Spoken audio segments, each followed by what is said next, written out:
Hello mga ka-Edu Patrol! Ayon sa survey na ginawa ng SWS noong March 2024, 46% ng mga Pilipino ang nagsabi na sila ay mahirap lang. Ito ay may katumbas na halos 13 million na pamilyang Pilipino.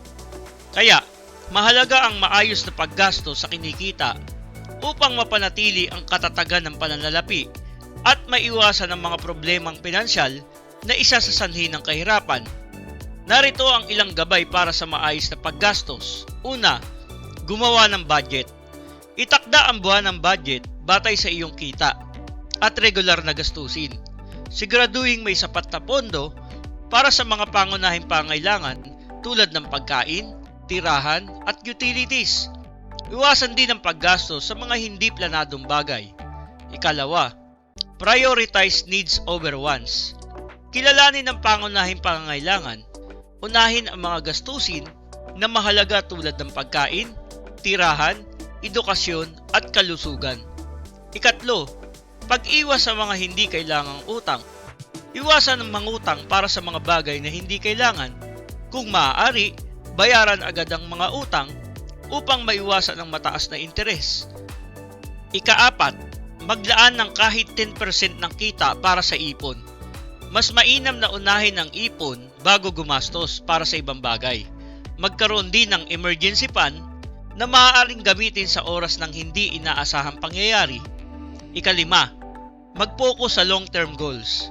Magkaroon ng malinaw na layunin tulad ng pagbili ng bahay, edukasyon ng mga anak at pagretiro. Magplano kung paano ito maaabot. Iwasan din ang impulsive buying. Maging maingat sa mga desisyon sa pagbili, lalo na sa mga bagay na hindi kasama sa iyong pangmatagalang plano.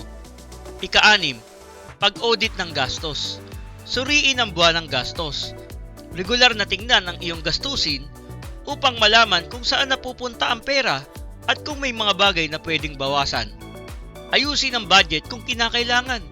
Kung mapapansin na lumalagpas ang budget, mag-adjust ng gastusin o humanap ng paraan upang madagdagan ang kita.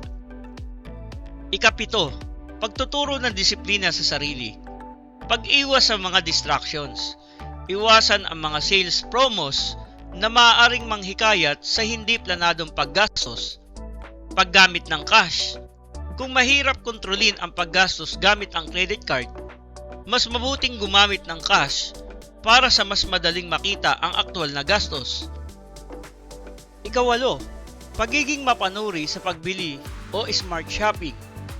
Bago bumili o mag-shopping, ihambing muna ang mga presyo mula sa iba't ibang tindahan upang makuha ang pinakamagandang deal o presyo. Gumamit din ng mga discount coupons upang makatipid.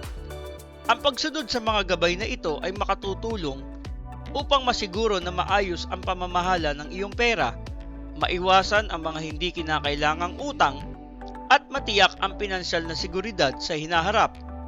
Thanks for watching Edu Patrol. Please like and share.